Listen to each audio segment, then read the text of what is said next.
एक मां थी, उसको एक ही पुत्र था, लेकिन बहुत गरीब थी, बहुत गरीब। वो मां बहुत गरीब थी और मां को एक लौता पुत्र, कोई घर में सहारा नहीं, ना पति ना घर में और कोई। गरीबी के मारे मारे कभी कभी दाई नौरी की काम कर लेती, कहीं से एक दो रोटी की व्यवस्था हो जाती और अपना भी भरण पोषण करती, बच्चे का भी पालन पोषण करती। देखिए गरीबी की में जीवन में क्या शिक्षा लाती है। हम लोग कभी कभी दुख में या परिस्थिति कमजोर हो जाती है तो हम लोग डगमगाने लगते हैं, क्या भजन करेंगे बाबा, हो समस्या है। लेकिन दुख में घबराना नहीं चाहिए। कबीर साहब ने तो कहा कि सुख के माथे सिल पड़े, नाम हृदय से जाए, बलिहारी व दुख की जो पल पल नाम रटाए। दुख की तो वंदना करनी चाहिए, जो दुख में ही गुरु को लोग याद करते हैं, दुख में ही परमात्मा को लोग याद करते हैं। वरना तो सब तो संसार के ऐश मौज में भूल जाते हैं। फुर्सत कहाँ है लोगों के पास। गुरु का नाम तो तब याद आता है जब जीवन में संकट दुख आता है। देखिए वह मां बड़ी गरीबी थी, खाने को घर में कुछ व्यवस्था नहीं, ऐसा अब एक पुत्र, उसका भरण पोषण भी कैसे हो, ये भी उसके लिए मजबूरी थी। और कभी कभी किसी तरह से व्यवस्था करती और ऐसा होता घर में खाने को एक रोटी। अब मां यही सोचती कि यह एक रोटी से मां बेटे का पेट कैसे भरेगा, तो वह एक रोटी बेटे के थाल में परोस देती। एक रोटी बेटे के थाल में परोस देती। बेटा जब शयना हो गया तो देखते था कि मां, मैं भी देख रहा हूं घर में एक ही रोटी है और वह एक रोटी भी मां मेरे थाल में परोस दी, तो मां क्या खाएगी। तो बच्चा मां से कहता, मां एक ही रोटी तो मैं देख रहा हूं घर में है आज, और वह एक रोटी भी तुमने मेरे थाल में परोस दी, मां तुम क्या खाओगे। मां कहती, बेटा आज मैं भोजन नहीं करूंगी। क्यों। तो मां झूठ बोल देती, क्या, यह सोच करके अगर मैं इस रोटी का आधा खा लूंगी तो मेरा बेटा आधा भोजन ही खा पाएगा। तो मां बेटे का भोजन कम ना हो इसके लिए मां झूठ बोल देती। क्या यह बात, यह सोच के झूठ बोलती है कि मैं आज एकादशी का व्रत करती हूं, बेटा आज मैं भोजन नहीं करूंगी, आज मैं व्रत है। तो बच्चा को क्या पता, बच्चा सोचती मां व्रत करती होगी तो वह रोटी बेटा खा लेता। मां भूखे रह करके बच्चे को पालते पोस के सयाना किया, लेकिन वह मां धार्मिक थी। उस बच्चे को संस्कार, अच्छे अच्छे संस्कार, अच्छे अच्छे ज्ञान, अच्छी अच्छी बातें समझाया करता था कि बेटा जीवन में दूसरे की भलाई करना, मानवता का जो गुण है सारा पाठ उसकी मां अपने बच्चे को सिखाती थी। मां सोचती थी कि भले मैं बच्चे को भरपेट भोजन ना दूं, लेकिन बच्चे को अच्छा संस्कार तो दे करके ही रहूंगी। आज हम लोगों के यहाँ क्या होता है, आज बच्चा होश नहीं संभाला है। देखिए ना, घर घर में बच्चे के हाथ में मोबाइल। ये मोबाइल कितना संस्कार बिगाड़ रहा है।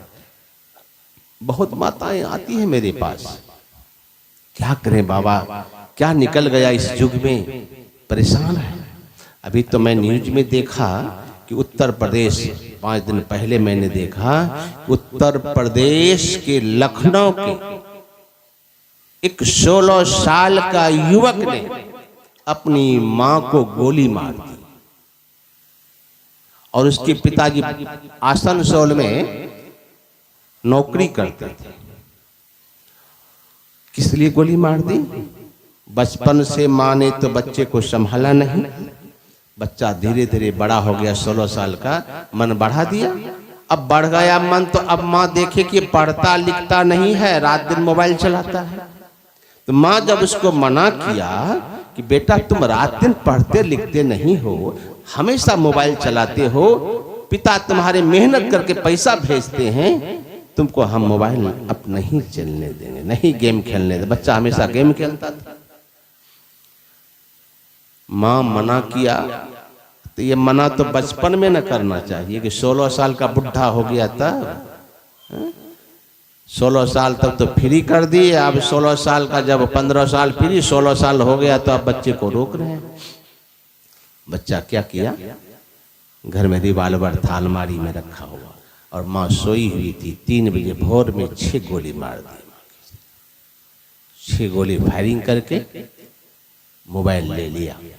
सोचा ये माँ हमको गेम खेलने नहीं देगी, माँ की हत्या कर दिया और गेट में ताला बंद कर दिया। इस कमरे में माँ की हत्या की, ये 4 रोज पहले का मैंने न्यूज में सुना है कि माँ की हत्या करके घर में ताला बंद कर दिया और बच्चा उसी मोबाइल से होटल से खाना मंगा करके 3 दिन तक खाया। और एक 10 साल का भाई था, उसको भी घर में बंद कर दिया। संजोग से 2-3 दिन बाद घर में तो दुर्गंध आने लगी। तब तक उसके पिताजी फोन किए बंगाल से मोबाइल पे कि बेटा माँ कहाँ है, माँ से बात कराओ। 3 दिन के बाद वो बच्चा देखिए कितना उदंड हो गया था कि ताला खोल करके माँ की लाश को दिखाते, ये है मेरी माँ। पिता ने देख करके तो होश उड़ गई। वहां से आए, मगर आने के पहले पड़ोसी में खबर किया, पुलिस को खबर हुई, मामला आगे गई। बच्चा तो नाबालिग था, 16 साल का था। लेकिन मैं ये कहना चाहता हूं, एक मां की हत्या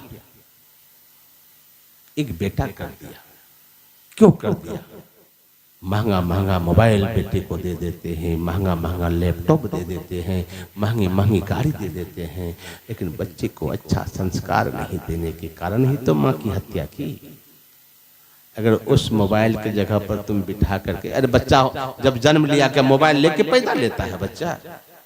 शुरू से तो आप बच्चे को, बच्चा होश नहीं संभालता है, मैं देखता हूँ माता पिता सब ऐसे मोबाइल में, मतलब बच्चा जान नहीं रहा कि कर क्या कर, लेकिन लोग मोबाइल दिखाता है उसको, देखो देखो इसमें देखो, तो बच्चा को आदत तो माँ की गोद से ही लग जाता है।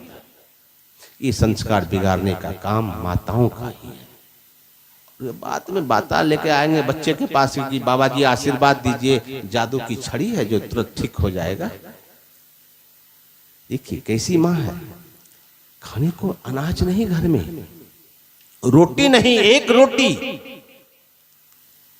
लेकिन बच्चे के अंदर में संस्कार दिया करते थे।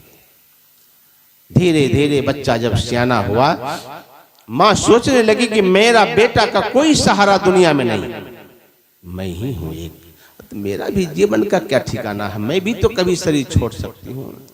लेकिन बचपन से अब तक तो मैंने दुख ही दुख देखे हैं। हमारे जाने के बाद भी ये बच्चे हमारे दुख की हालत में रहेंगे और मैं कर भी क्या सकती हूँ। एक दिन उन्होंने अपने बेटे को बुला के कहा, बेटा मैंने बहुत दुख झेला है, खाने को मोहताज बेटा, लेकिन तुम्हारा मैंने लालन पालन किया, अब तुम तो बड़ा हो गया, अब तुम कहीं भी जा सकते हो। बेटा मेरी एक इच्छा है। क्या इच्छा है माँ? कहा बेटा मुझे सुनने को मिला है कि बहुत दूर में एक घनघोर जंगल है और उस जंगल में एक पहुंचे हुए संत रहते हैं। मेरी इच्छा है कि यह भी पता चला है कि वे संत से जो कुछ पूछते हैं उसका वे उत्तर भी देते हैं, सही उत्तर देते हैं। इसीलिए बेटा जाकर के एक बार उस संतों का दर्शन भी करो अरे नहीं उत्तर मिले तो कम से कम संत का दर्शन से भाग बदल जाता है बेटा। तुम जाओ, मैं तो जा नहीं सकती, मैं तो बूढ़ी हो गई, मैं चल नहीं सकती, नहीं तो मैं भी जाती तेरे साथ बेटे। तुम जाओ संतों के दर्शन करो और मेरे एक प्रश्न है वो अभी पूछ लेना। बेटा कहता है मां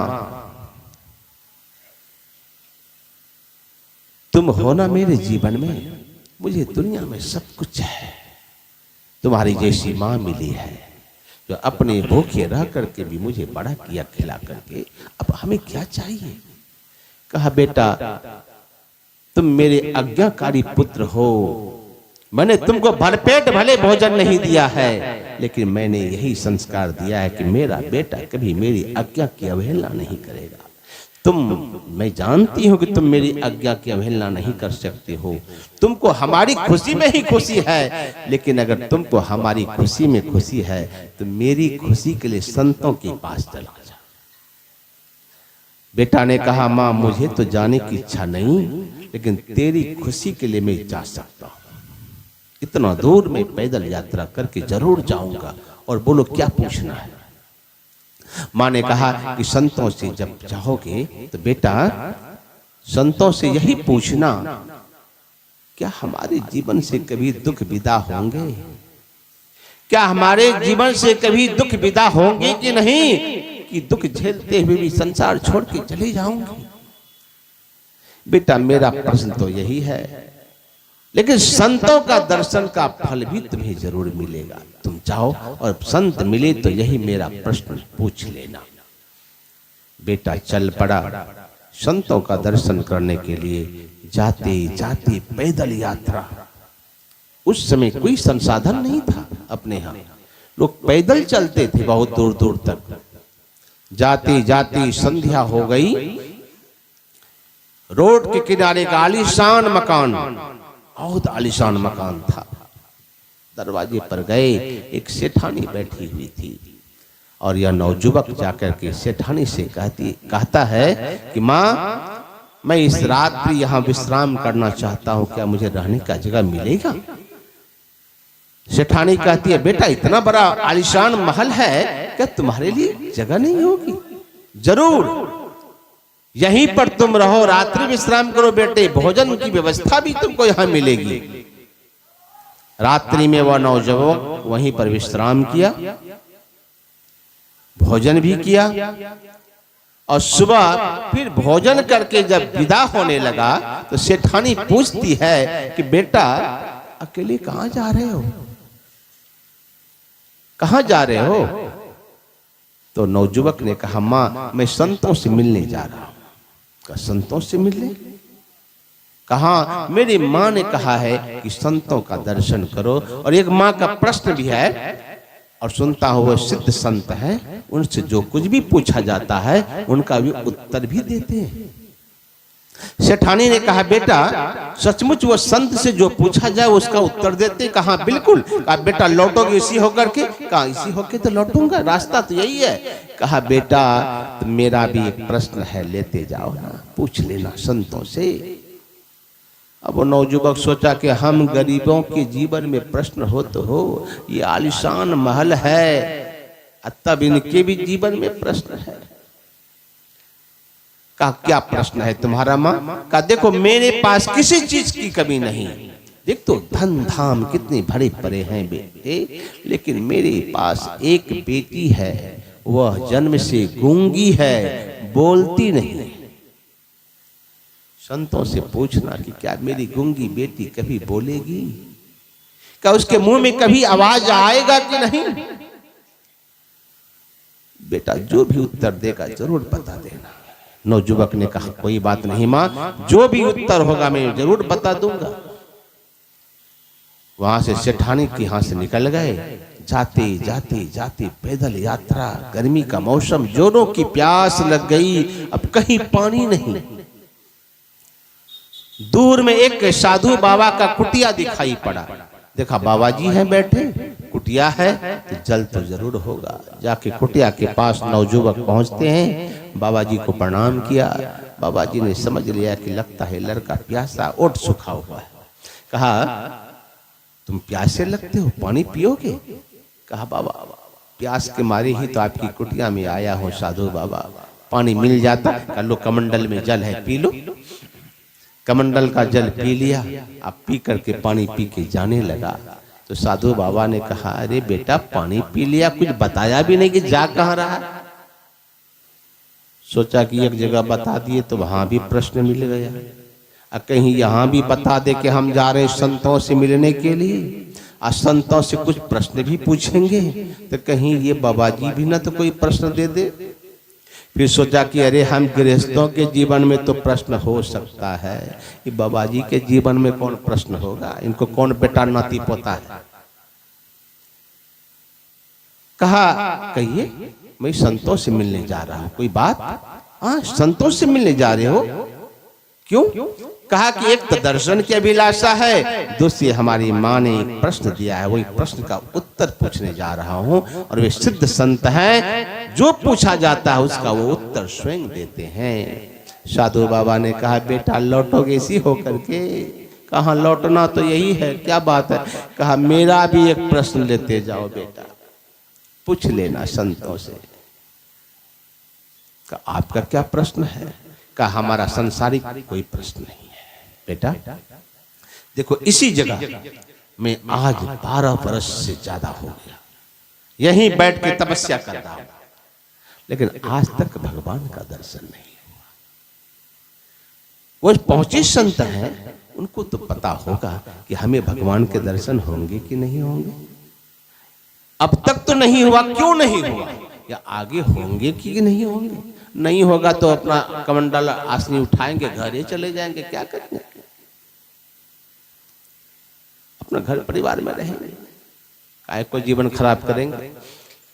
कहा बेटा पूछ लेना। कहा ठीक है पूछ लूंगा, जो उत्तर होगा बता दूंगा। फिर आगे बढ़े, चलते चलते चलते चलते फिर भूख लग गई जोरों की, अब कहाँ खाना मिले।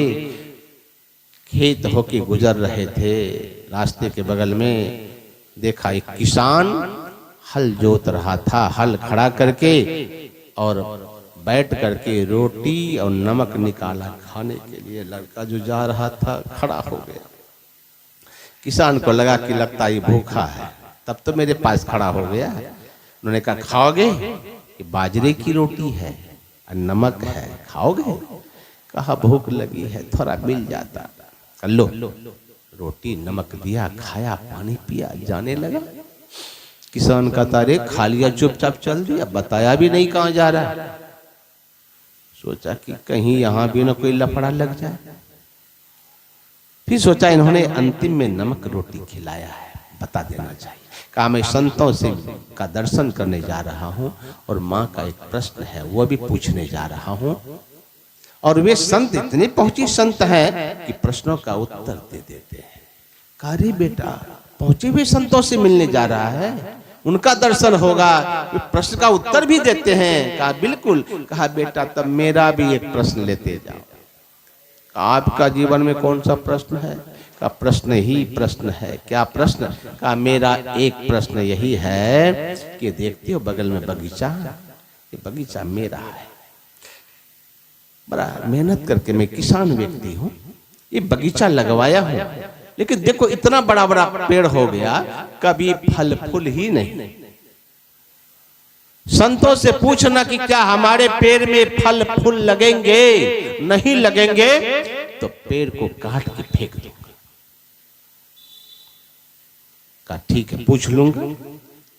प्रणाम करके वहां से फिर निकल पड़े। जाते जाते जाते जाते जाते पहुंच गए संतों के दर्शन के आश्रम, जहाँ तक संत बैठ के तपस्या कर रहे थे।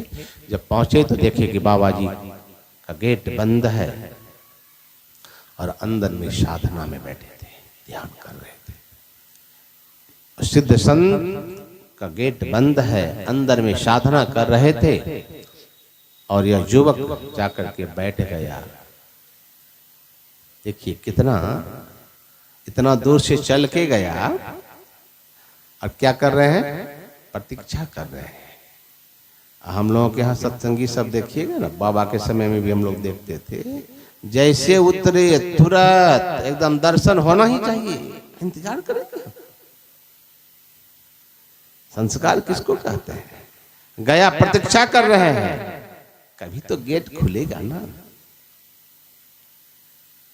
बहुत देर के बाद गेट खुला, संत निकले, देखा है वो नौजुवक संतों को प्रणाम करते हैं। कहा कहाँ आए हो? कहा आपका दर्शन, कहा आपका दर्शन करने के लिए आया हूं और आशीर्वाद लेने भी आया हूं। लालसा तो यही है कि आपका मैं दर्शन करूं, लेकिन हमारी माँ के कुछ प्रश्न भी है, हमारे अंदर कुछ प्रश्न भी है।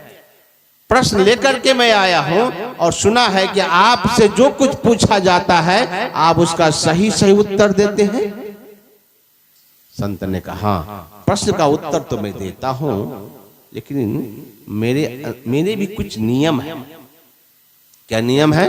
कहा मैं एक व्यक्ति का 3 प्रश्न से ज्यादा उत्तर नहीं देता। कोई भी व्यक्ति 3 प्रश्न ही हमसे पूछ सकता है, एक व्यक्ति। अब लड़का सोच रहा है कि हमारे संत महाराज कहते हैं कि मैं 3 ही प्रश्न का उत्तर दे सकता हूं, लेकिन मेरे पास प्रश्न कितने हो गए? एक माँ का प्रश्न हो गया, एक सेठानी का प्रश्न हो गया, दूसरा, तीसरा हो गया बाबा जी का प्रश्न और चौथा हो गया किसान का। 4 प्रश्न है, लेकिन ये संत तो कह रहे हैं कि हम 3 ही प्रश्न का उत्तर देंगे। एक प्रश्न तो छोड़ना पड़ेगा। मन में सोच रहा किसका प्रश्न छोड़ दूं? माँ का छोड़ दूं कि सेठानी का छोड़ दूं कि बाबा जी का छोड़ दूं कि किसान का छोड़ दूं? किसी एक प्रश्न छोड़ना ही पड़ेगा, क्योंकि संत महाराज कह रहे हैं कि 3 ही उत्तर मिलेगा। और नौजुवक ने एक प्रश्न छोड़ा, 3 प्रश्न पूछा और 3 का उत्तर संत ने दिया। और उत्तर पाकर के संतों का आशीर्वाद लेकर के वहां से चल पड़े। अब किसका छोड़ा किसका पूछा, ध्यान से सुनेंगे तब पता चलेगा, मोबाइल से गप करने से नहीं पता चलेगा। किसका प्रश्न छोड़ा अब किसका पूछा, अब ध्यान से सुनिए। वहां से 3 प्रश्न तो पूछा, एक छोड़ा है, एक छोड़ना ही पड़ता, उसको कोई उपाय ही नहीं था। अब 3 प्रश्न पूछ लिया, वहां से जैसे लौटने लगे तो सबसे अंत में मिले थे किसान। किसान ने पूछा बाबू लौट के आ गए? कहाँ लौट के आ गया, संत का दर्शन भी किया। का मेरा प्रश्न पूछा था? कहाँ पूछा तो था। का क्या उत्तर मिला? का उत्तर मिला, संत ने कहा है उस किसान से कह देना कि फल भी लगेंगे, फूल भी होंगे, सब कुछ होगा। फिर हो क्यों नहीं रहा है? का सब पेड़ के नीचे बहुत बड़ा सोना का घड़ा, वही सोने का घड़ा जो जड़ से अटका हुआ है, उसके प्रभाव से उनके पेड़ में फल फूल नहीं लग रहे हैं। जाके कह दो किसान से कि सब पेड़ के नीचे से मिट्टी हटा करके सब सोना का घड़ा निकाल देगा, सब पेड़ लह लह करेगा और फल फूल भी हो जाएगा। कहा कि हमारे पेड़ के नीचे सोना का घड़ा, चलो तो देखते हैं। किसान और नौजुवक गए, मिट्टी हटाया, देखता बड़ा बड़ा सोना का घड़ा सब रखा हुआ। घड़ा निकाला, मिट्टी भर दिया, घड़ा निकाला, इसी तरह से कई पेड़ से थे, सबसे घड़ा निकाला सोना का। कहा संत तो सचमुच में पहुंचे संत हैं, कैसे जान गए कि पेड़ के नीचे सोना का घड़ा है? इसी कारण से हमारे पेड़ में फल नहीं लग रहे थे, अब मैं समझ गया कि हमारे पेड़ में फल जरूर लगेगा। किसान खुश हो गया और नौजुवक भी जाने लगा। किसान कहता है सुनो, कहाँ जा रहा है? अब तो मैं चला, आपका प्रश्न का उत्तर मिल गया।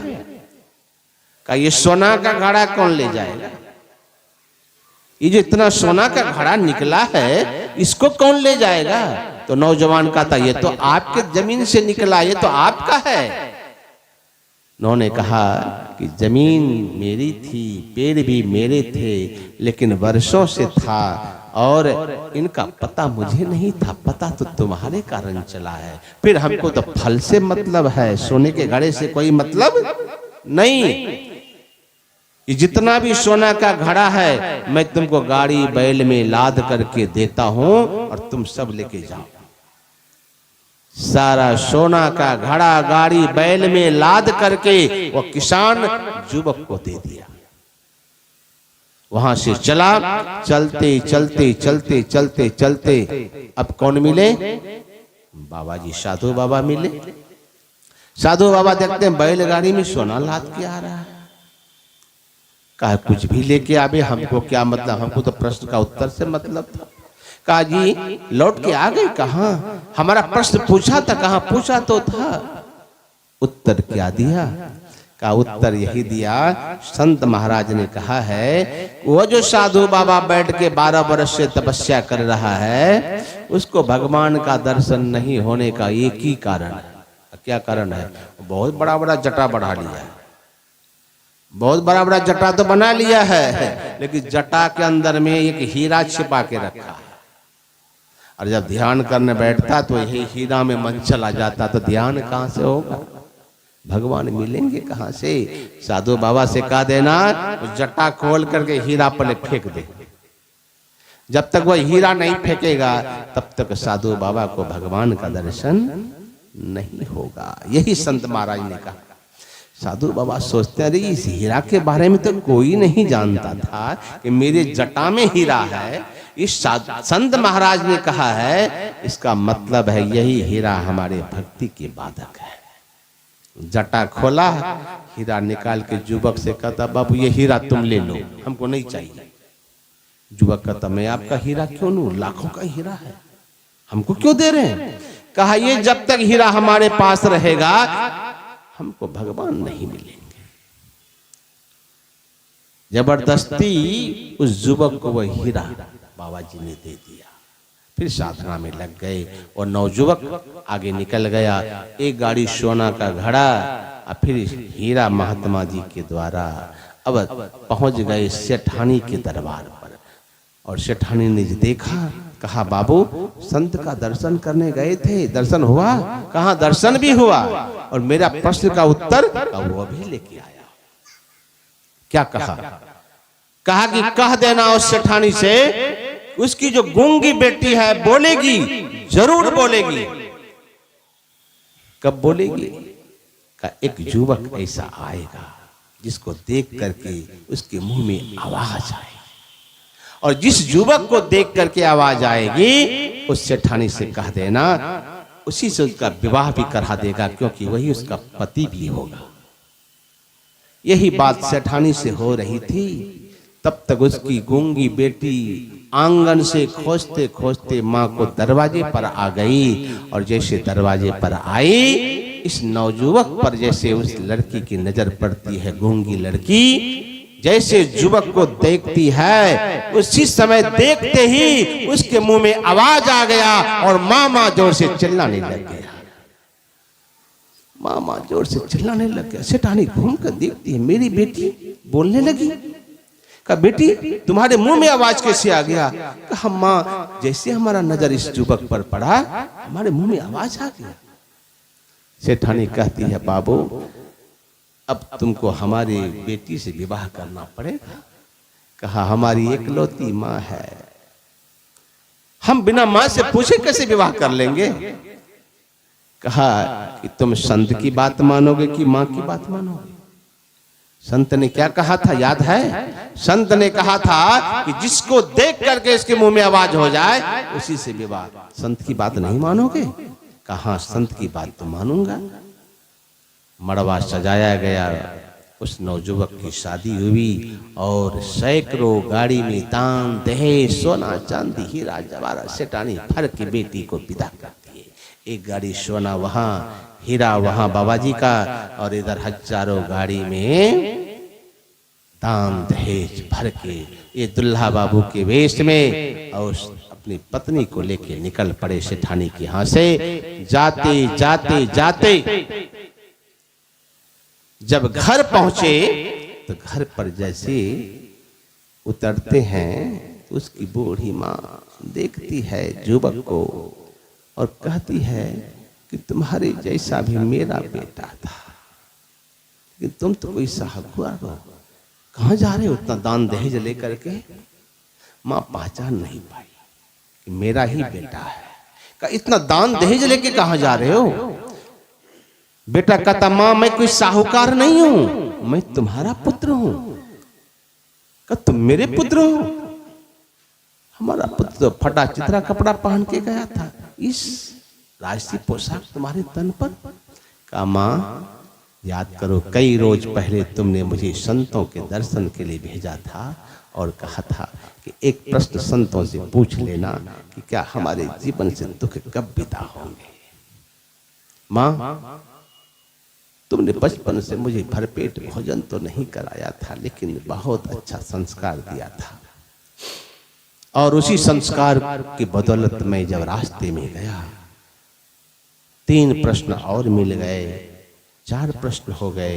मैं संतों के पास गया, संत ने कहा कि मैं 3 ही प्रश्न का उत्तर दूंगा, और मेरे पास प्रश्न 4 हो गए, लेकिन तुम्हारे संस्कार के बदौलत मैंने तीनों का प्रश्न तो पूछा है, लेकिन तुम्हारा प्रश्न मैंने नहीं पूछा। लेकिन याद रखना माँ, संतों का दर्शन का फल, मैंने प्रश्न तो नहीं पूछा, सिर्फ दर्शन का फल यह मिला। तुमने जो कहा था कि हमारे जीवन से दुख कभी विदा होंगे कि नहीं, ये फल है। ये जो सारे हजारों गाड़ी में दान दहेज सोना चांदी हीरे जवाहरत ये सब तुम्हारे हैं। संतों का दर्शन करने का फल ये अब जीवन से सदा दुख विदा होकर के चला गया। अब जीवन में कभी दुख नहीं। संत और पारस दोनों का एक ही गुण होता है, क्या? जीवन को बदलना।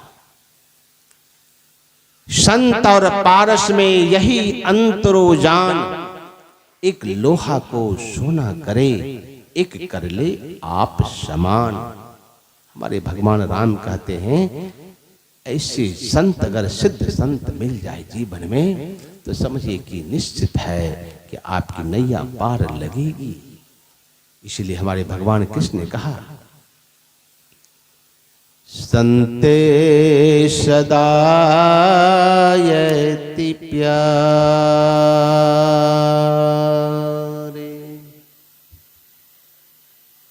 संते सदा यति प्यारे,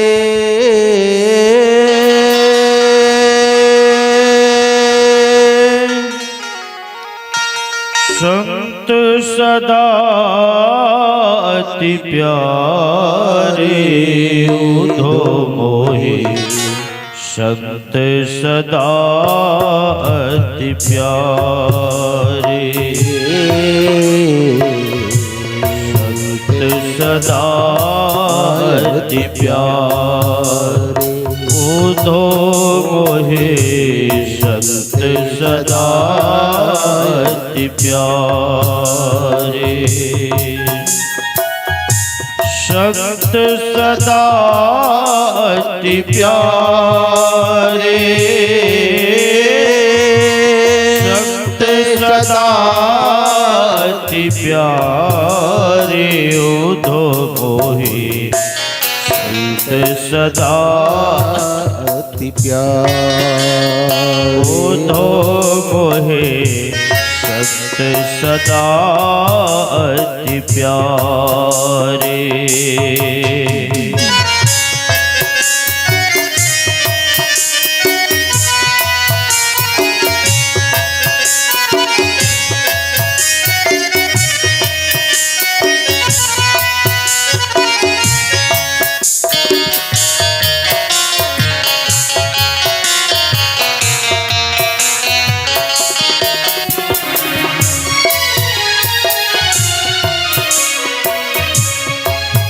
मेरे कारण छोड़ जगत के, मेरे कारण छोड़ जगत के,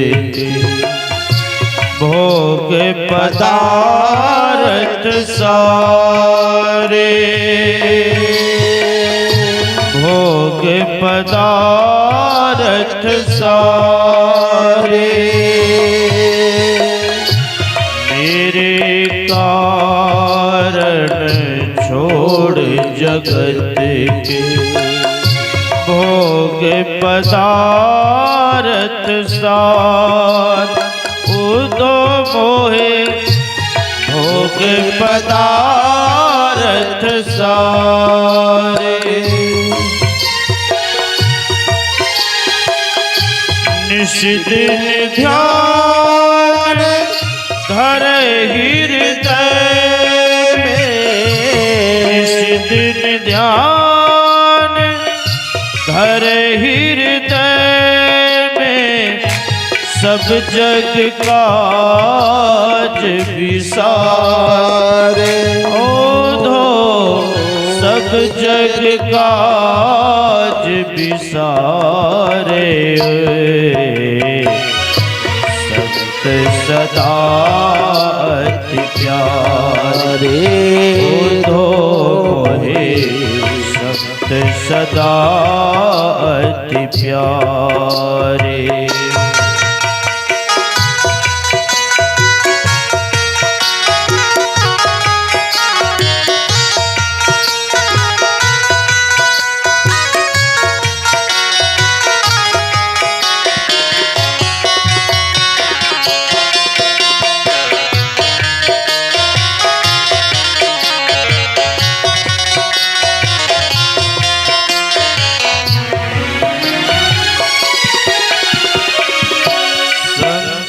मिले तो मैं मिल जाऊं। भगवान ने कितनी सुंदर बातें कही। जिसको संत मिल जाते हैं कन्फर्म है कि भगवान मिलेंगे। संत ही नहीं मिले तो भगवान कहां से मिलेंगे। भगवान ने कहा संत मिले तो मैं मिल जाऊं। ओ संत मिले तो मैं मिल जाऊं। संत न मुझसे न्यारे संत मिले तो मैं मिल जाऊं। संत न मुझसे न्यारे उदो मोहे संत न मुझसे न्यारे बिन सत्संग मोहे नहीं पावे। बिन सत्संग मोहे नहीं पावे। कोटि जतन करिहार उदो मोहे कोटि जतन करिहार उदो मोहे संत सदा अति प्यारे उदो मोहे संत सदा अति प्यारे।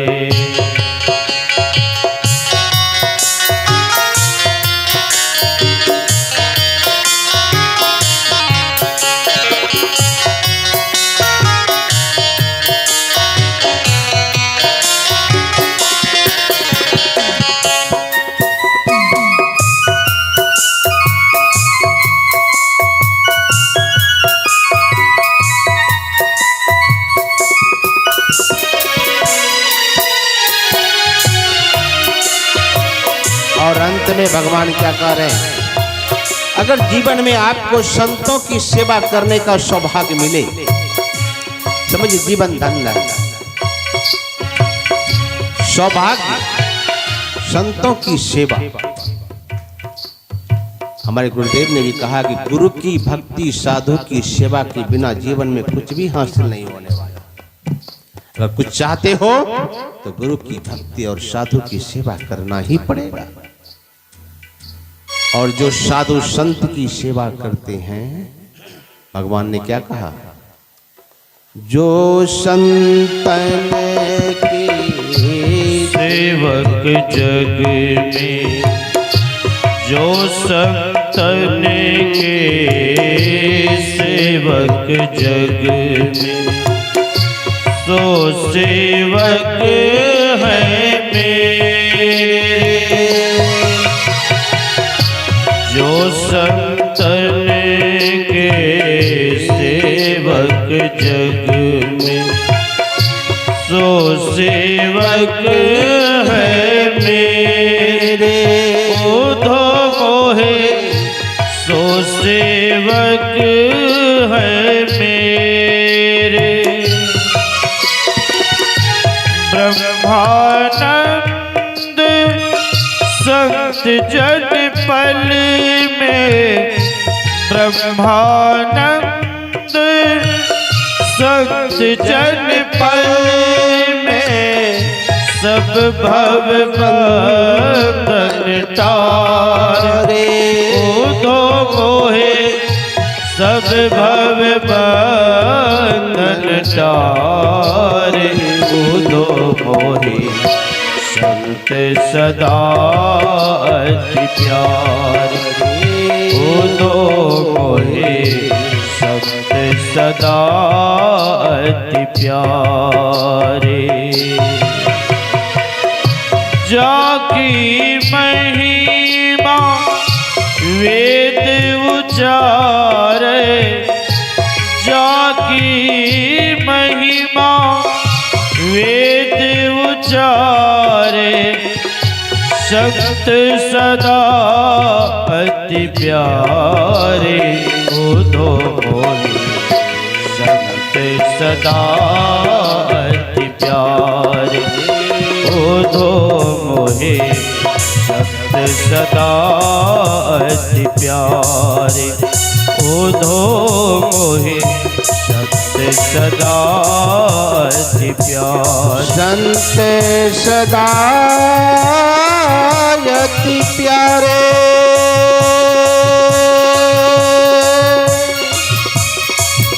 संत सदा अति प्यारे।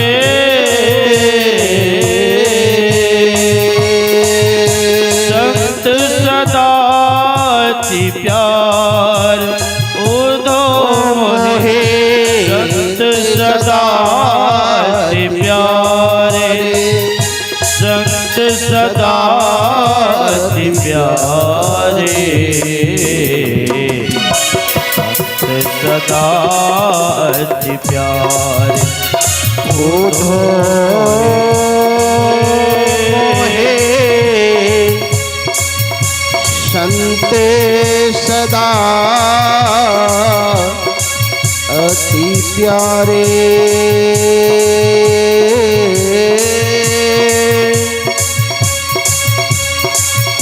उधो मोहे संत सदा अति प्यारे। संत सदा अति प्यारे। उधो मोहे संत सदा अति प्यारे। संत सदा अति प्यारे। संत सदा अति प्यारे।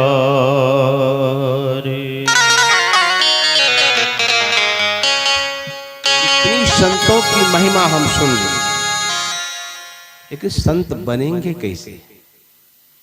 ये बनने का तरीका क्या है?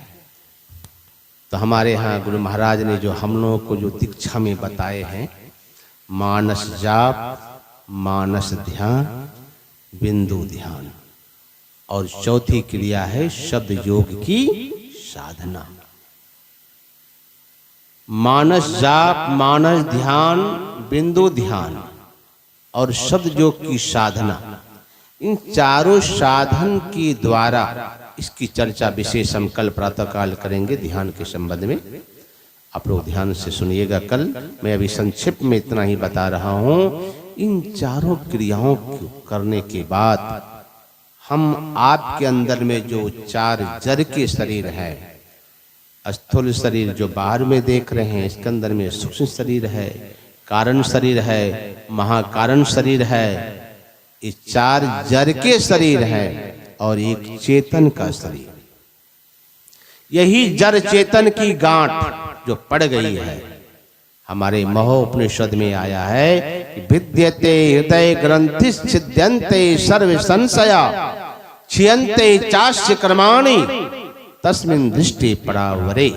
अर्थात चारों जड़ के शरीर और एक चेतन के शरीर की गांठ को जिन्होंने खोल लिया वही संत हो गए। इस चारों जड़ और चेतन के शरीर को गांठ खोलने के लिए ही गुरु महाराज ने हम लोग को यह विधि बताए हैं। इस विधि के द्वारा जड़ चेतन की गांठ को जब खोल लेंगे तो हमारे संत कबीर साहब ने कहा है कि लाल लाल जो सब कोई कहे, सबकी गांठी लाल, गांठी खोल के परखे नहीं, ताशो भयो कंगाल, नगरिया बाबरी, कोई चतुर न पावे पार, नगरिया वाबरी। कबीर साहब कहते हैं इस जड़ और चेतन की गांठ को जो खोल लेता है उसी को परमात्मा रूपी लाल मिल जाता है, वही दुनिया में मालो माल हो जाता है। वेश कैसा भी रहे पर जिसके ऊंचे ख्याल हैं, दीन बाहर से दिखे भीतर से मालो माल है। कोई कहता भिक्षु है, कोई कहे कंगाल है, पर गुदरी पहने वह तो गुदरी का लाल है। जिसको परमात्मा रूपी लाल मिल जाता है वही संत। फिर उसका आवागमन के दुख का अंत, आवागमन का दुख नहीं होगा, आना जाना नहीं होगा, फिर संसार के आवागमन के चक्र से सदा के लिए छूट जाएंगे। उस परमात्मा में जाकर नित्य विनाशी सुख को प्राप्त करेंगे। यह है संतों के संग का फल और संतों बनने का यही हम लोगों की विधि जो संत मत में बताया जा गया है। जो सीख लिए हैं खूब कीजिए, और कैसे करेंगे इस पर विशेष चर्चा फिर प्रातः काल आप सुनेंगे। बोलिए श्री सद्गुरु महाराज की जय। हमारे चैनल MMB ऑफिशियल को अवश्य सब्सक्राइब करें और नए अपडेट सबसे पहले पाने के लिए इस बेल बटन को दबाना न भूलें।